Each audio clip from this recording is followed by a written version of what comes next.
All the time, God is good. God is good all the time. Yohan chapter 8 verse 56.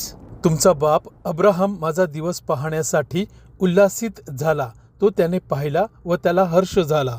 तेव्हा यहुदी त्याला म्हणाले, तुम्हाला अजून 50 वर्ष झाली नाहीत आणि तुम्ही अब्राहमाला पाहिले आहे काय?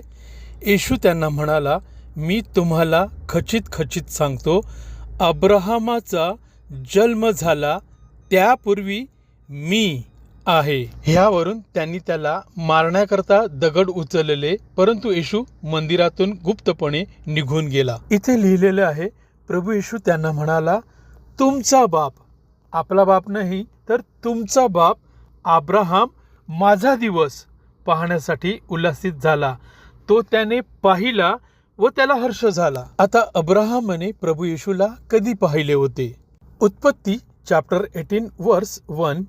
तो म्हणजे अब्राहम दिवसाभर उन्हाच्या वेळी डेऱ्याच्या दाराशी बसला असता परमेश्वराने ममरेच्या एलोन राईत त्याला दर्शन दिले. त्याने आपली दृष्टी वर करून पाहिले तेव्हा त्याच्यासमोर 3 पुरुष उभे असलेले त्याला दिसले.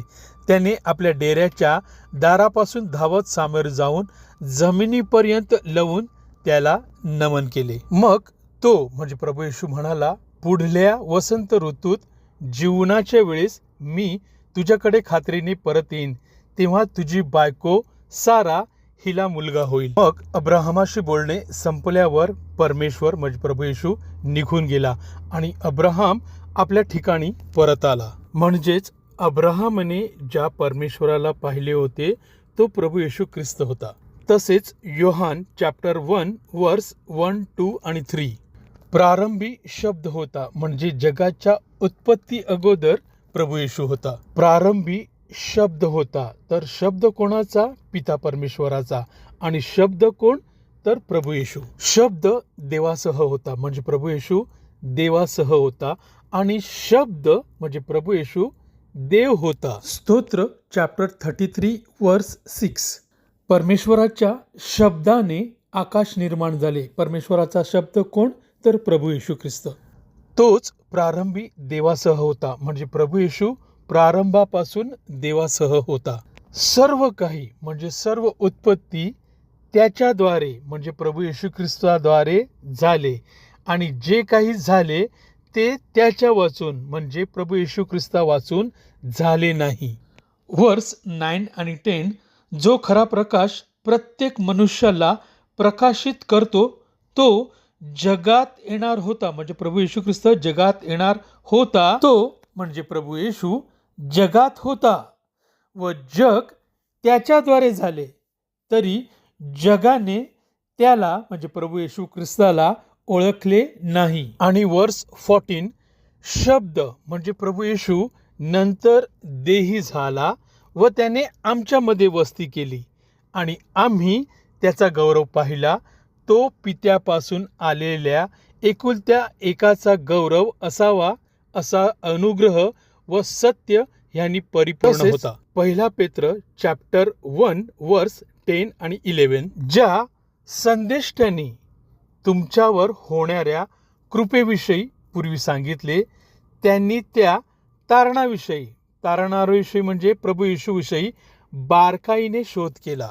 त्यांच्यामध्ये म्हणजे त्या संदेष्टांमध्ये जो ख्रिस्ताचा म्हणजे प्रभू येशू ख्रिस्ताचा आत्मा होता, त्याने ख्रिस्ताची म्हणजे प्रभू येशू ख्रिस्ताची दुःखे व त्यानंतरच्या गौरवयुक्त गोष्टी पूर्वीच सांगितल्या.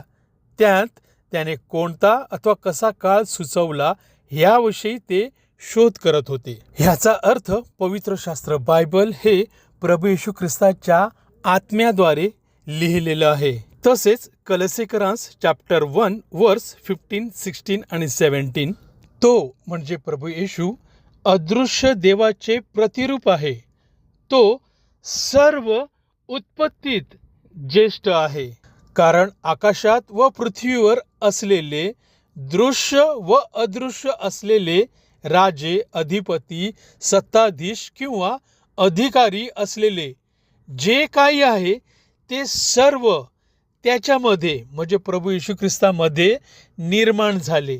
सर्व काही त्याच्याद्वारे म्हणजे प्रभू येशू ख्रिस्ताद्वारे व त्याच्या ठायी म्हणजे प्रभू येशू ख्रिस्ता ठाई निर्माण झाले आहे. तो म्हणजे प्रभू येशू सर्वांच्या पूर्वीचा आहे व त्याच्यामध्ये म्हणजे प्रभू येशू ख्रिस्तामध्ये सर्व काही अस्तित्वात आहे.